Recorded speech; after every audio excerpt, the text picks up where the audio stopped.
Vasco da Gama का समुद्री रास्ता खोजना एक ऐसी क्रांति है जिसने वैश्विक व्यापार को संचालित करने में बड़ी भूमिका निभाई है। अंतर्राष्ट्रीय शिपिंग उद्योग का लगभग 90% ट्रांसपोर्टेशन समुद्री रास्तों से ही होता है।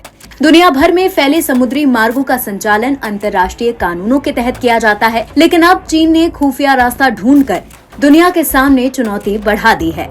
ईरान वर्तमान में वैश्विक वित्तीय और बैंकिंग प्रणाली शिफ्ट से नहीं जुड़ा है और तहरीन के साथ किसी भी देश की ओर से कोई भी लेन देन करना आसान नहीं है। परमाणु हथियार के निर्माण की कोशिश के आरोप के चलते करीब एक दशक पहले पूर्व अमेरिकी राष्ट्रपति डोनाल्ड ट्रंप ने ईरान पर कठोर प्रतिबंध लगाए थे, जिसने पूरी वित्तीय प्रणाली को ब्लैकलिस्ट कर दिया था। वहीं चीन अंतर्राष्ट्रीय कानून को धता बताते हुए बेहद चुपचाप तरीके से समुद्र के जरिए ईरान से अरबों का व्यापार कर रहा है।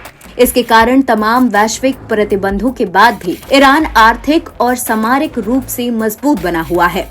ईरान ने चीन के साथ दीर्घकालीन स्तर पर आर्थिक, धारभूत संचालन और निर्माण और सुरक्षा के मुद्दों पर सहयोग करके खुद को मजबूत बनाए रखे है, जिससे वो अमेरिका के प्रतिबंधों के प्रभाव को कम कर सका है। ईरान के सर्वोच्च नेता अयतुल्ला अली खमेनी साफ तौर पर कह चुके हैं कि इस्लामिक रिपब्लिक प्रतिबंधों के बीच चीन के सहयोग को कभी नहीं भुला पाएगा। चीन बड़ी चालाकी से ईरान के साथ अपनी प्रणाली समझौते को आगे बढ़ा रहा है।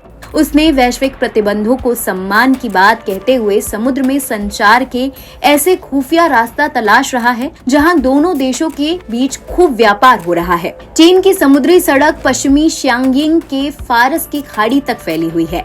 ईरान साल 2021 से अपने सबसे महत्वपूर्ण व्यापारिक और सैन्य बंदरगाह बंदर अब्बास में एक चीनी वाणिज्य दूतावास खोलने की घोषणा कर चुका है। होर्मुज़ फारस की खाड़ी में अब अरब सागर एकमात्र समुद्री मार्ग है और दुनिया में रणनीतिक रूप से सबसे महत्वपूर्ण चेक पॉइंट में से एक है। वैश्विक तेल आपूर्ति का 20% यहीं से होकर गुजरता है, जो फारस की खाड़ी को ओमान की खाड़ी और अरब की खाड़ी से जोड़ता है। दुनिया ईरान पर नजर रखने के लिए होर्मुज़ में गतिविधियों को नजर रखती है या कहें मॉनिटर करती है। बता दें, भारत इसी रास्ते के लगभग बीच में स्थित है। चीन और ईरान में व्यापारिक हितों की पूर्ति के लिए दुनिया को धोखा देने से परहेज नहीं किया है। इन दोनों देशों ने सूचनाओं का पता लगाने वाले अत्याधुनिक विमानों और उपकरणों के जाल के प्रभाव से दूर समुद्री डाकुओं से परेशान उस समुद्री रास्ते को चुना जहां के बारे में कोई नहीं सोच सकता।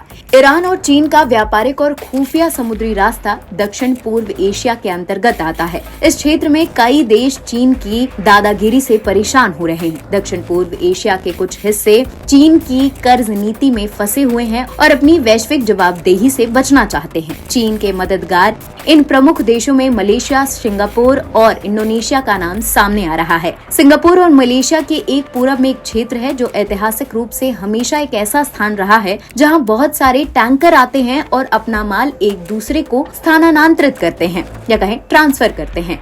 चीन इन्हीं मार्गों के जरिए व्यापार कर रहा है, जिसे हम खुफिया रास्ता भी कहेंगे। NBT ऑनलाइन की रिपोर्ट।